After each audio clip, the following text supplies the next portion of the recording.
জায়গার নাম মাঝেরহাট গ্রাম। গ্রামটি বেশ মনোরম, সুন্দর, সবুজ। এখানে সবাই আনন্দে জীবনযাপন করছিল, কিন্তু হঠাৎ গরম পড়েছে।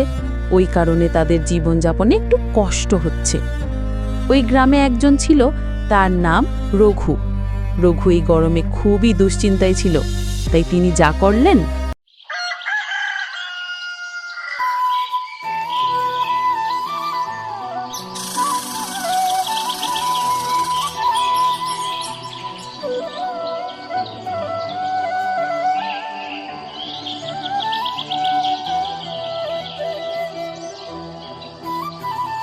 বাহ, আজকের দিনটা বেশ ভালো, বেশ রোদ ঝলমল করছে।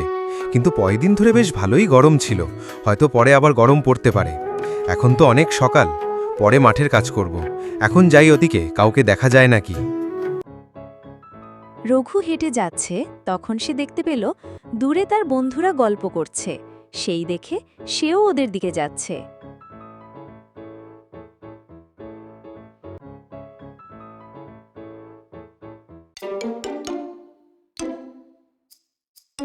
আরে তোরা তোরা এখানে কি করছিস?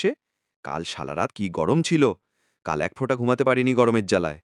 আর কি বলি রঘু, ব্যবসার যা হাল, এবার তো দেখছি না খেতে পেয়ে মরে যাব। রঘু, তুই তো একা, তুই কি করে বুঝবি বল? আমাদের তো বউ ছেলে মেয়ে নিয়ে থাকতে হয়, নিজে না খেলেও ওদের তো খাওয়াতেই হবে।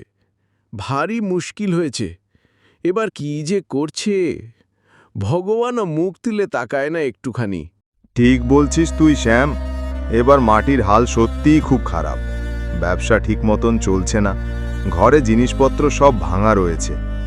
ভাবলাম সব ঠিক করব যদি এবার জমির ফসল ভালো হয়, আর তাও তো হচ্ছে না। এবার সব কপালের দোষ, কিছু বুঝতে পারছি না কি করব, কি খাবো, কি খাওয়াবো কিছু ভেবে পাচ্ছি না।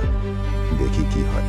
সে তো ঠিক বলছিস শামু, আমারও তো ওইটুকুনি জমি এই এতক্ষণের মধ্যে বিকাল হতে চলল। সকালে শুধু মোট ভাত খেয়ে এসছি। জমির হাল বেশি ভালো নেই, জমির মাটি ফেটে গেছে দেখছি। মনে হয় ফসলের ভালো হবে না। দেখি ভাই কি করা যায়। তাহলে এখন আসি, বুঝলি তো? ওই দিকে যাই, দেখি পুকুর পাড়ে কিছু পাওয়া যায় নাকি কালকের জন্য। হ্যাঁ হ্যাঁ, যা, আমরাও মাঠে যাই, দেখি কিছু পাওয়া যায় নাকি। রঘু বন্ধুদের সাথে কথা বলল। এখন সে পুকুরের দিকে যাচ্ছে। সে ওখানে গিয়ে যা দেখতে পারল,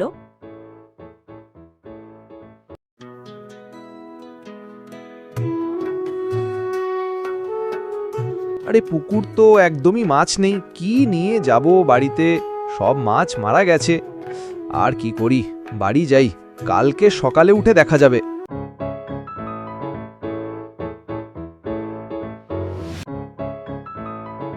পুকুর পাড় থেকে এসে রঘু ঘরে ঢুকল।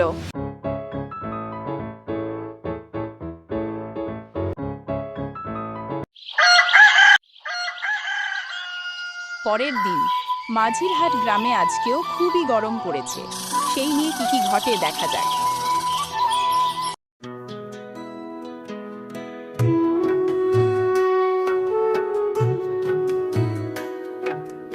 এ কি অবস্থা!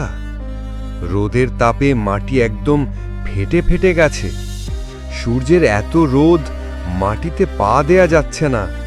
সূর্যদেব, তোমার রোদের কিরণ একটু কমাও, দয়া করে আমাদের উপরে দয়া করো। হে বরুণদেব, একটু বৃষ্টি দাও। বর্ষার সময় বৃষ্টি না হলে কেমন হয়? ধান শুকিয়ে যাচ্ছে, সবাই না খেয়ে মরে যাচ্ছে। এবার তো গ্রামে পুরো মড়ক লেগে যাবে। একটু বৃষ্টি দাও, এই মাঝির গ্রামবাসীদের রেহাই দিন এই কষ্টের থেকে। বরুণদেব হঠাৎ করে আগমন হলেন এবং সে মাঝেরহাট গ্রামে উপরে এসে রঘুর সাথে কিছু কথা বললেন।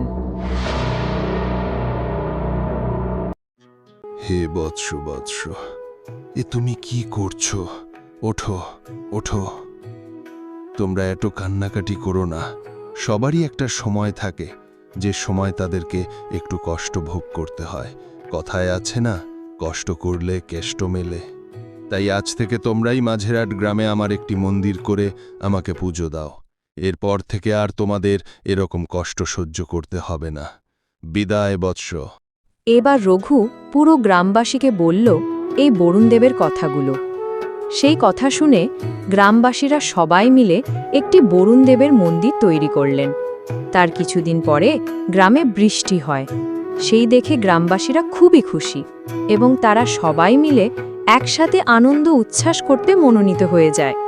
আস্তে আস্তে সব জমি জমা সবুজ ঝলমলে হয়ে উঠেছিল। আবার গ্রামবাসীর জীবন মনোরম হয়ে উঠল।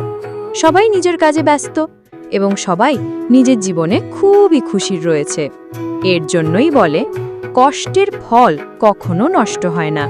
এবং তাই সবাই বলল, জয় বরুণদেব, জয় জয় বরুণদেবের জয়।